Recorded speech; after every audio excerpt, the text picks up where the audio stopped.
So I'm back, and I'm so excited to share with you guys about this amazing missions trip that I got to experience in South Africa. If you guys are new here and you don't know what I'm talking about, I was able to go on a missions trip to South Africa for about almost 2 weeks.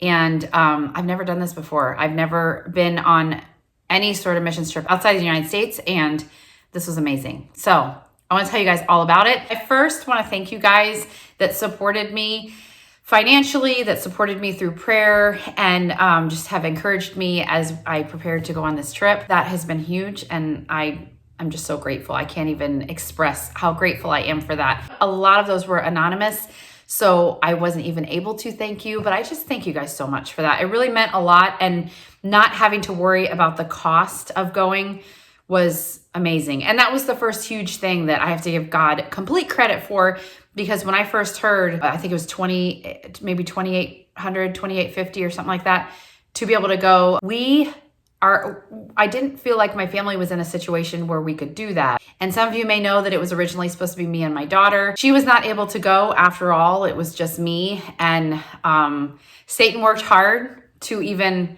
make it so that I was unsure up until about a week before if even I was going to go. But the Lord prevailed and I was able to go. And it was amazing. It was wonderful.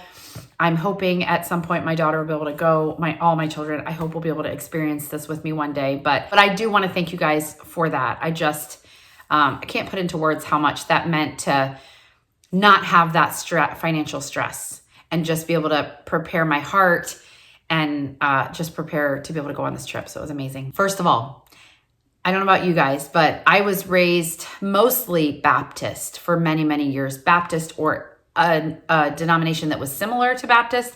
So I've been to many, many missions conferences over the years. Do you guys have those where like a bunch of missionaries come to your church and they talk about where they're missionaries? And it's always so cool. I've always enjoyed that. And they always talk about how like everybody needs to go on a missions trip. And they talk about the need for missionaries around the world. I've heard it and heard it and heard it. I never truly understood it until going to South Africa and seeing the need. And I plead with you guys, if you have the opportunity to go on a missions trip, do it. It really completely was life-changing. I don't know how you could go on a trip like this and see how the other part of the world lives and not have your life changed. It was just amazing, but I saw how much of a need there is for Christ, how much of a need there is for just, I'll get into kind of some statistics later so you guys can hear, but just how big the need is and how little the laborers are, the missionaries that are there. It's so few and they have such a big task. So hearing that, I never really understood it until now, and now I get it. I really get it. We went to Port Elizabeth, South Africa. Port Elizabeth is a beautiful town. It's also a hurting town that needs the gospel. It has the green grass is beautiful.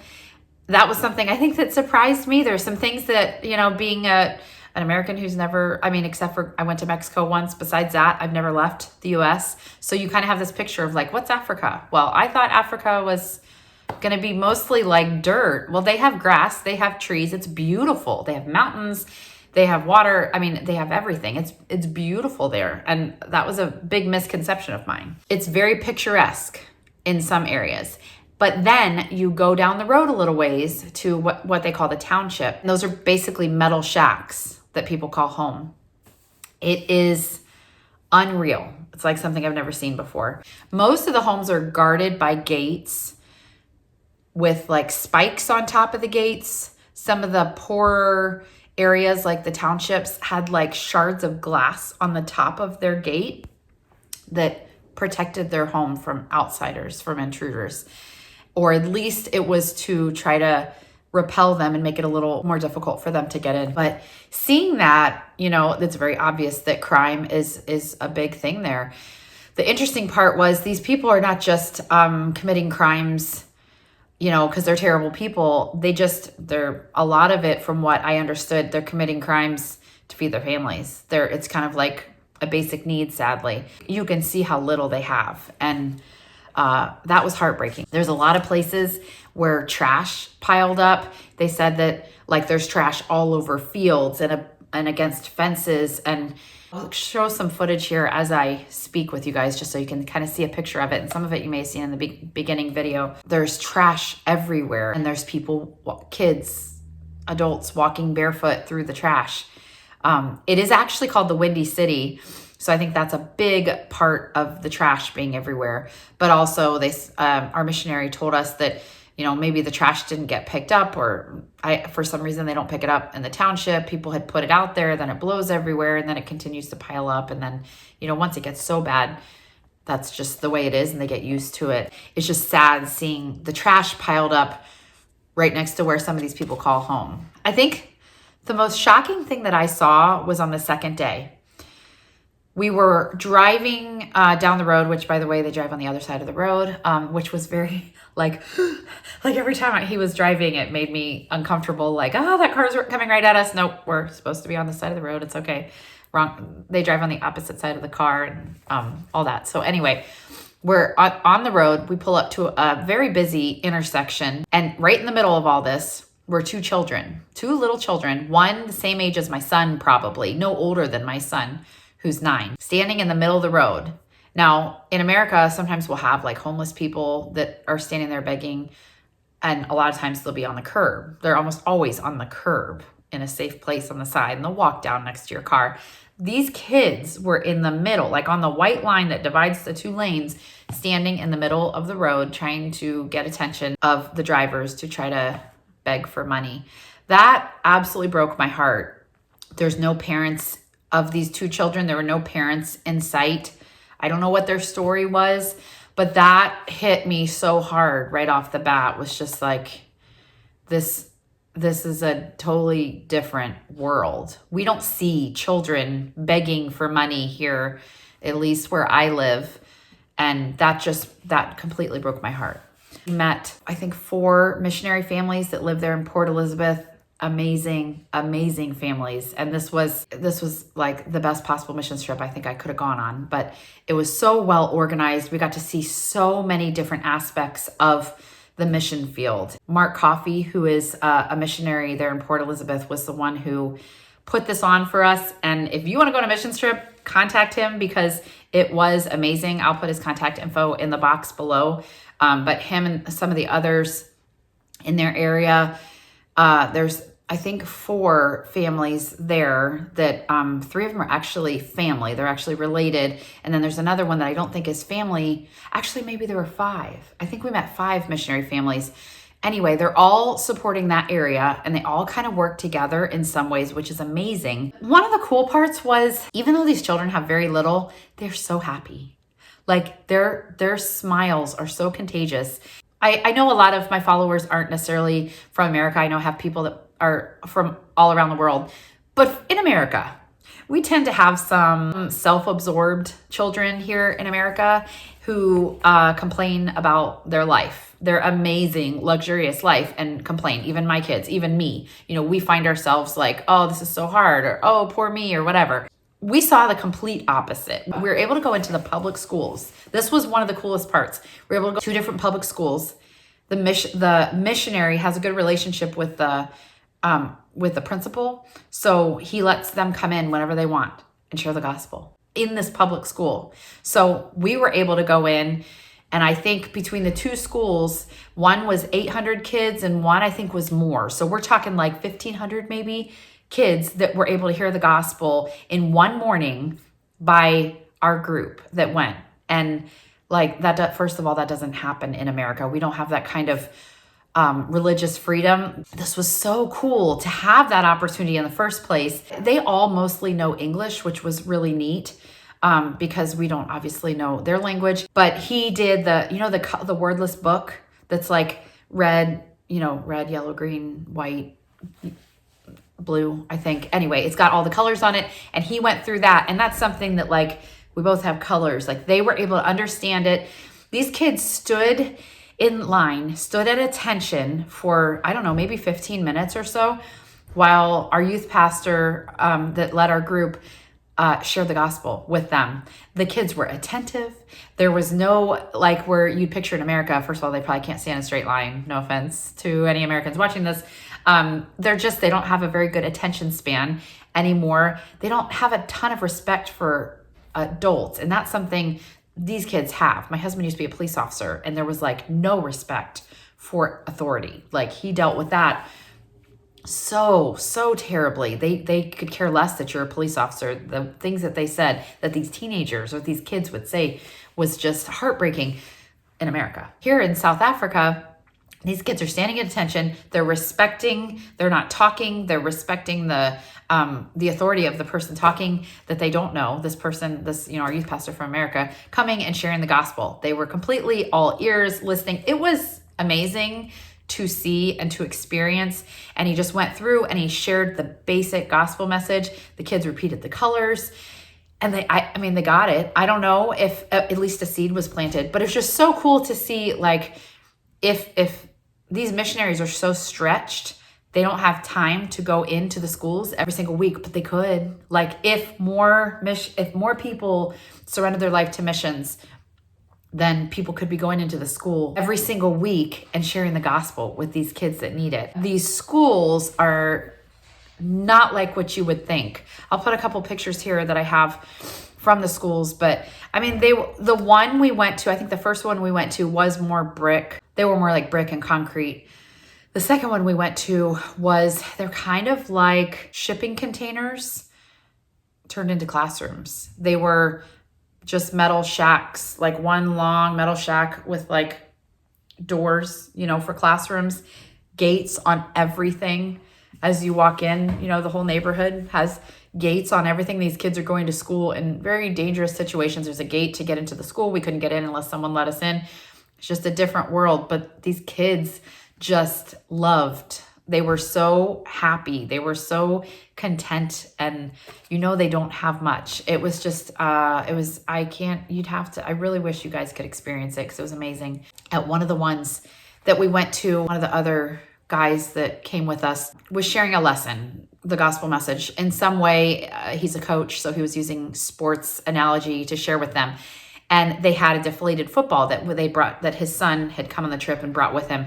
And we weren't allowed to bring it on the plane. We had to deflate it in order to bring it. So it was squashed, So he's sharing this message that he was probably going to share with like a full football and throw it. And he couldn't. So squashed. So he's sharing the message. The kids, like, they don't have football there. So they do like soccer, rugby, and netball. I can't remember if there's anything else, but those are the major like sports. So they don't do basketball, they don't do football. But seeing this football, the squashed, deflated football, the kids were playing with it afterwards, after the message was done. And they asked the boys, they're like, can we keep it? So we're like, yeah, you can keep it. And they started playing with it. And I mean, it took so little for them to be so grateful. That doesn't happen in America. Like, we were talking about that afterwards with the teens. It was like they were saying, if you went to a school with a deflated football, the American kids would probably be like, what is this garbage? That thing doesn't even have air in it. We're so ungrateful, and we have so much, and these kids have so little, and they're grateful for so much. It just makes you need to reevaluate everything. That was amazing. Other thing was, it's very cold there. I did not know that it was going to be so cold. These kids stood there in the cold with coats on, because it's their winter time right now, in this courtyard outside, listening to our pastor preach. And that's amazing too. I mean, we were cold standing there, but that didn't stop them. That was super cool. A few of the churches that we were able to visit, 5, 6, 7 maybe churches in the area, there were a couple that were brick buildings that were still very basic, like a brick building with, or maybe concrete. They do a lot of concrete. So either brick or concrete stage, concrete floor, wooden benches that were handmade, or plastic chairs. They usually had a couple wooden benches in the front, and then this one had plastic chairs in the back. Very, very, very basic. But oh my word, I don't think I've ever experienced worship like I experienced there at that first one that we went to. Just like we have in, America, we have the fancy churches and all, you can go to our church doesn't have this, but you can go to churches that have lights and probably smoke and fancy things with, who knows what their worship is really like. this was so basic and so stripped down, but their heart, like you could feel it, you could just hear it in the singing. In my first bit where I had a bunch of video with the singing, that singing that I put behind that footage was from one of the church services, and it's a worship song in their language, and it was just so beautiful, just like stripped down, no music. Sometimes they'll have like a little drum and that's it. The first church we went to had a guitar, but it was like, they don't need anything fancy. They're worshiping the Lord. Some of the churches had a lot of people. Some of the churches were very, very small, but they're there worshiping either way. It was amazing. Like, I think that was one of my favorite parts. It's hard to pick a favorite, but being in this other culture and experiencing their worship of the Lord and their love and their passion for the Lord was unmatched. It was just amazing. It was so, so cool to experience. So that was one type of church. Another type of church would be, you go through these neighborhoods. I'll show this one here, but you go through these neighborhoods of these houses that the houses will be made of metal shack, just plopped there. Well, also the church was plopped. We had like this whole neighborhood of all these shacks, and right in the middle, they plopped this church, which is the best thing you could possibly do. Like, a lot of these people didn't have cars, so they can just walk over to church. And it's there. It's right there in the neighborhood. This was a dangerous neighborhood. We had heard about a girl that the missionaries knew got shot just going to the store just a few months ago. Crime is huge, but they're ministering to these people, trying to reach them for the gospel. There's just such a need, but it's so basic. The one prayer request, the wife of that one church that I met, was they want a Sunday school room. So they've got one big room that they have their church service in, but the kids meet outside for Sunday school, and they want to be able to have that. But if it rains, or if it's really cold, or if it's muddy or whatever, because it's just kind of dirt, then they have to cancel their children's services. So just that need alone, just puts it into perspective. Like, that's their biggest need right now, so that they can keep preaching the gospel. It's inspiring. We just take for granted so much of what we have. I mean, I'm sitting here in my schoolroom. My kids and I sat here yesterday and cleaned everything out, put everything back, because we're starting our school year here soon. I homeschool my kids. Like, that in itself is amazing, that I am blessed to be able to do that. But I'm sitting here with these. I've never considered us as rich until this trip. Like, we have wall-to-wall bookshelves here. Look at all these books. Like, I have all these books, and this one Christian school that we went and visited, they have very minimal books, and they're talking about opening up a library, and they're shipping in books so that their kids have books to read. And I have all these books. Do you see all these? All these books. Guess what? I have books in my basement. I have books in my bedroom. I have books in the living room. We have books everywhere. We've got so many Bibles here that sadly sit a lot of the time. And I know most Americans are like that. Most of us have like, oh, this was a pretty Bible, and this one I've had since I was a kid, and this one's a different version, and da-da-da-da-da. So anyway, we're just so blessed and ungrateful for what we have. And I thought I was grateful. I really did. I thought I was grateful before, and then I went here, and it was like, man, it just puts it all into perspective. You guys have got to go on a missions trip. It is life-changing. You need to do it. And God will provide. My friend, before I went, told me, my friend that goes on missions trips like every couple years, she was like, if God is in it and he wants you to go, he's going to provide. And I thought, oh, like $2,600, that is so much. And me being able to leave my family for 2 weeks, as the mom, this is so much. And guess what? It all got taken care of, and God provided. So trust the Lord in this. You need to do it. You need to do it for yourself, for your family. I said so many times, I wish I brought my family. I wish my family could have been there, because I've showed them pictures. I've told them stories, but they really have to live there and experience it. And let me tell you this, because Satan is going to try everything he can to stop. Anytime someone is trying to further the gospel, he tries to get his little nose in it and mess it up. I mean, I told you guys that he was working hard trying to stop my family from any of us being able to go on this trip. So we stayed at this place that was kind of like an Airbnb, but it wasn't anything fancy, very basic, but it had, like, the one I was in had like a bedroom and then another bedroom and a bathroom. Anyway, I'm just gonna tell you how Satan tried to scare me right off the bat, or just tried to like distract me. We're in this Airbnb, And I wasn't expecting anything fancy. I actually didn't want to stay in a fancy place because I wanted to be fully in this missions trip. Because I know there's sometimes where you can stay in like a nicer area or a nicer whatever. I didn't want to do that. I wanted to be focused. And this was very basic. It had a bed. It had what you need. But the first night, I had been in that room maybe 5 minutes, set my suitcase down. I was like moving stuff around, and no joke, a cockroach, probably the size of my phone case, was right there next to my suitcase. I kill the bugs in my house. I kill spiders. I don't care. I'm not a scared of bug girl where some of my children are. Certain bugs like centipedes, my husband won't even kill. I don't mind, but this thing was so big and I didn't like it. I didn't like it being there. Anyway, I killed it with my shoe and it was big and squishy and gross, but I did kill it. That was the first distraction. Then a couple minutes later, or a little while later, I went to go shower and there was like, it's just a basic shower, okay? And it had like 3 kind of plastic, glass, whatever, doors, and they kind of stacked on each other. I don't know how to describe it, but I turned on the water and then I tried to close it and they came off the track and I couldn't get it to close. So the one panel completely came off and the door to the bathroom didn't close. And at the moment I had a roommate, one of the girls from the thing. So I'm like, I have to just shower cause whatever. So I took the door and put it next to the sink and I showered as quickly as I could and tried not to get water on the floor. So I was like, listen, I just felt like Satan was like, this was the first day. I felt like he was like trying to whisper, this is going to be a hard trip. This is going to be so bad, and it was kind of like, oh, I can't handle missions, right off the bat. That's what I started feeling. I was like, if missions is cockroaches and broken doors, I can't handle this. And then after that, nothing happened. God quieted the noise. I figured out how to make the door stack on top of each other and just open it carefully. I never saw one other cockroach and I focused on why I was there. But I'm just saying, like, Satan works hard. Sometimes he does big things like my daughter not being able to go on the trip.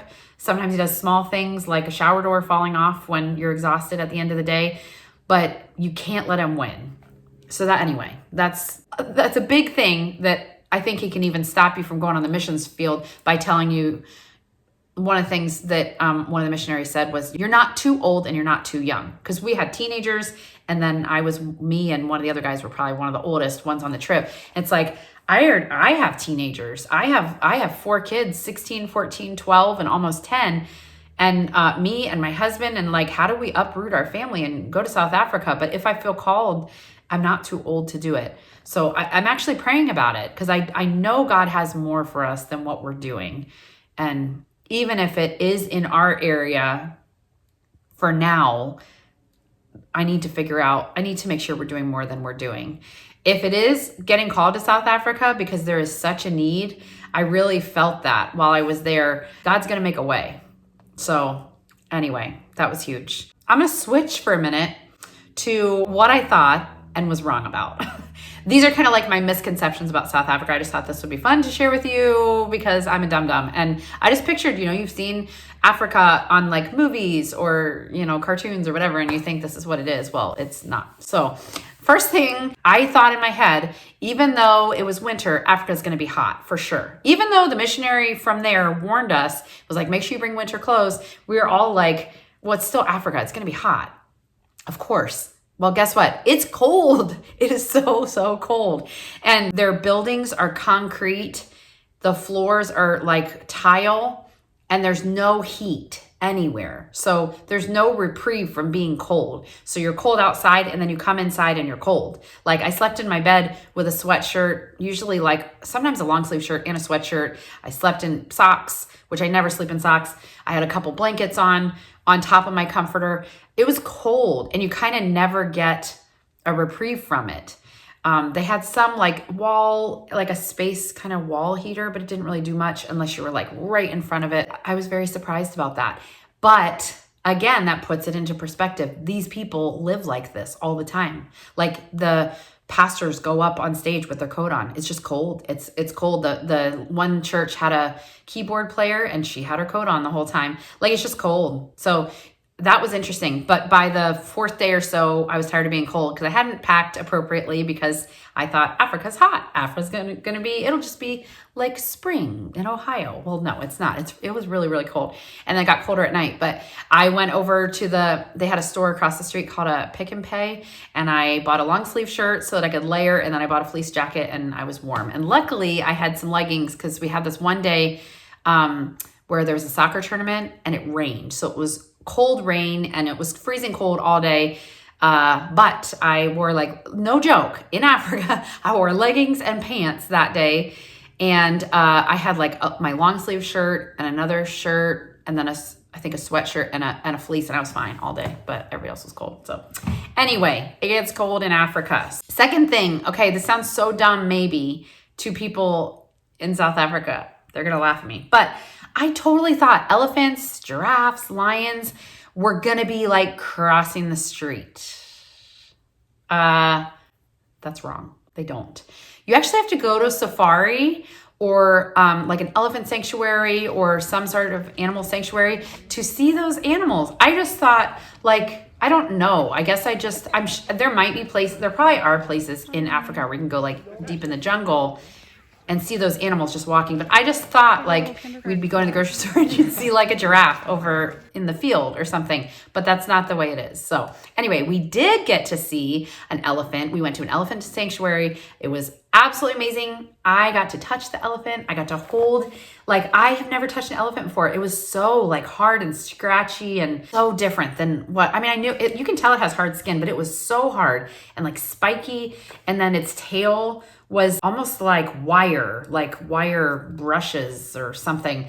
And that's how they swat flies. Anyway, we got to hold this elephant. I didn't hold the elephant, but we got to like hug him and touch him. And we got to hold his trunk and like walk with him. It was so cool. That was so neat. But we had to go to an elephant sanctuary to see that. And they had monkeys there. We did see baboons on the side of the road. So that was something that we did see. And then some cool birds. But like, you didn't see elephants or lions on the road. We did go on a safari one night. That was absolutely amazing. Or one day, like a whole day. We got to see lions. We actually got to see lions feasting on a giraffe. I'm going to warn you right now. I'm going to put the picture up here. Don't look if you get queasy about stuff like that. But so warning. Okay. I thought it was the coolest National Geographic thing that there was a giraffe, the natural selection, they eat what they eat, there was a giraffe that had injured his foot. Well, of course, you get hurt, then you're going to be targeted there for the next meal. So all the lions were like around this giraffe eating it. And it was fascinating. It was so cool to see that in the wild. That was not like staged or anything. That was just naturally what happens in the wild. Now you can look again. We saw zebras. They call them zebras. We saw tons of different kinds of antelopes, a rhinoceros. We saw an elephant in the tree, like walking through the trees. Like that was super cool to see. The rhinoceros was cool. I didn't get to see the whole thing, but we were in like two different safari cars. Our other safari car with half of our group saw a hippo coming out of the trees and like he yawned real big and then he went into the water. It was so cool. I got to see a video of it, but I wish I could have seen the real thing. But anyway, we saw all kinds of animals. Anyway, here's a couple pictures. That was amazing, but you don't see them crossing the street. You're not going to see them when you go to the grocery store. Just so you know. The other misconception I had was that they're not going to understand us. Like we're going to go there and no one's going to be able to understand us. Well, totally wrong. Pretty much most people there know English and prefer to just speak English. And the missionaries said that when you learn their language, I don't really want to say it. It's called Tulsa, but you say Tulsa. I'm embarrassed that I probably said that wrong, but that's their language that they say. So if you're going to learn that, you have to be intentional about it because it's easier for them to just switch to English. Now, their accents are super heavy, so even their English you have to listen. It's not super easy, but I did get better at understanding them. But that was nice that like we could carry on conversations. Like we could go up and only two of the church services we went to, we needed an interpreter for. He would preach and then the interpreter would interpret and they went back and forth. Only two of the services. All the other ones I didn't preach, obviously, but our men were able to get up and preach and they could understand it. I did share my testimony. We all shared our testimony in front of people. And the one I did was a very packed church service. That was way out of my comfort zone. I talk to a camera and I'm comfortable talking to a camera, but when it comes to like actual people in real life, it's a big deal. So that was huge for me to be able to do that. But what was so cool was when I left, this one girl that I had talked to quite a bit throughout the week came up to me, and one of the things that resonated with her was about my dad being an alcoholic. And she said her dad was an alcoholic, and we were able to like connect on that. And that just shows, I mean, that's why you share your testimony. That's why God gives us a testimony. I've been trying to tell my kids this. This is why you have to go through hard stuff, because you're going to help somebody at some point in life. Someone is going to have gone through something hard, and God gave you this so that you can relate to them and point them to the gospel and point them to Jesus. If you've never been through anything, and if your life's been peachy, perfect your whole life, then how are you going to relate to anyone who's had any sort of hardship? So anyway, that was very amazing to be able to do that and share my testimony. I'm going to just share a couple things that I learned on this trip, and then that'll be it. I know this is probably going to be long, so thanks if you're still sticking with me. So first thing I learned is everyone needs to go on a missions trip. Really, absolutely, totally sure. Now, I've heard that many times before, and I was just like, oh, yeah. Listen, you need to go on a missions trip. If you have an opportunity, please do it. And not just, I mean, South Africa has a huge need, but I guarantee there's places all over the world that there's a need. Go on a missions trip. Number 2, I shared this a little bit. It's not too late to surrender to missions. I'm praying about what the Lord has for our family and for me, but it's not too late, because I know that's something that a lot of my viewers here, you may be in a similar life situation with me, and it's like, what do you mean go to missions? Like, that's for 20-year-olds that are newlyweds, or for teenagers that don't have a family yet. One of the things that one of the missionaries said was, you may feel like you didn't do anything huge for the last 20 years. Well, are you going to waste the next 20 years? And that meant a lot. I was like, no, I don't want to waste the next 20 years. And I'm not wasting it in some ways. You know, I'm teaching my children. I'm, trying to raise this family, but is there more we can do? Am I doing anything to further the gospel outside of these 4 walls? So that was convicting to me. The third one is, this is what one of the speakers said. If Christ is in you, you already have what you need to equip you for the task. So they say God doesn't call the equipped. He equips the called. He's going to give you what you need. So that just goes along with that. If you're like, I can't preach, I can't tell people about God. Well, if you're a Christian, you can tell them about being a Christian. You can share the gospel. The fourth thing, we're able to hear from Josh Sullivan. So a lot of you may know who he is. He was kidnapped earlier this year in South Africa. That was another thing that, like, I think this missionary, not him, but the one that we stayed at, Mark Coffey, they were supposed to have, should have been their 6th or 7th mission trip of the year. All the other ones canceled. Besides us, I think we were the first one of the year, and we're supposed to be the last. And a lot of them canceled because of that fear. Josh Sullivan got kidnapped 30 minutes from where we were supposed to stay. We went to his church, and that was their first Sunday back. Man, I had peace the whole time. There was no fear. Like, if God had not been there giving me peace, I would have been afraid. Like, I'm going to this church where he was kidnapped just a few months ago. It was so amazing to hear from him. I mean, it rattled their family, and they need prayer, and we'll be praying for them. But man, they've been called to share the gospel, and they're just making such a difference there. It was so neat to hear from him. This is what he said in his little, he did a devotional with our group. He said, ministry involves self-denial, commitment, and sacrifice. The only question is, does God have your heart? Just let that soak in. Does God have your heart? Does he fully have your heart? Another one was really amazing. This missions group did such a good job, just like letting us experience so much of Port Elizabeth, and so much of what goes into being a missionary. And I'm sure there's so much more, but we got to experience little bits of each thing. One day they took us to a graveyard, and they have, like, first thing that I noticed was there's so many graves, so many. Like in America, it feels like they're more spread out and more organized. This was like, they cram them in there. There's so many. They said they have tons of funerals every Saturday. And it's just like over one after the other. The life expectancy rate is 40. That means I am someone that they would call grandma, because I'm above 40. Because the average life expectancy. You don't live to be above 40. Malnutrition, AIDS, other things. It's so sad that you don't make it above 40. So think of all these children who losing their parents at such young age. But the reason they took us this graveyard was because he said many of the people in this graveyard hadn't heard the gospel. Like this jam-packed graveyard cemetery, so many, probably most, had never heard the gospel. And we as Americans, or as if you might be in a country where you've heard the gospel a lot, like we've probably heard it once a week, for the last 30 years, because we have that accessibility. Some of them literally never even heard it and then lost their life. That was huge. Just to realize, kind of goes with like, we have so many Bibles, and I could go on Amazon and order another pretty Bible that I wanted to order, and people are struggling to have one, There's 1.8 million people in Port Elizabeth and only about 12 to 15 churches. That is insane. They took us to the top of the city at night so we could see the city lights, and they told us that fact and had us pray over the city. And 1.8 million people is a lot of people. 12 churches to try to save that many people, it just goes to show they need laborers. They don't have enough. These missionaries are stretched. They're doing amazing things, but they need more people. This was a life-changing trip.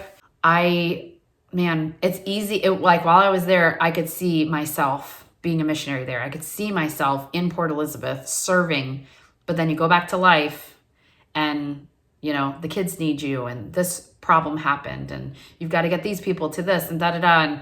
And then it's easy to get away, and this was just a trip. Or like for you guys, you're watching this stuff on my video, and then as soon as you click off, someone's going to be crying and needing you, or you have to go run somebody to an appointment or to soccer or whatever, and then you just move on with your life. And I don't want to do that. So I'm praying for what God has for us and for what God has for you, because I know he has more for us than what we're doing. I know that.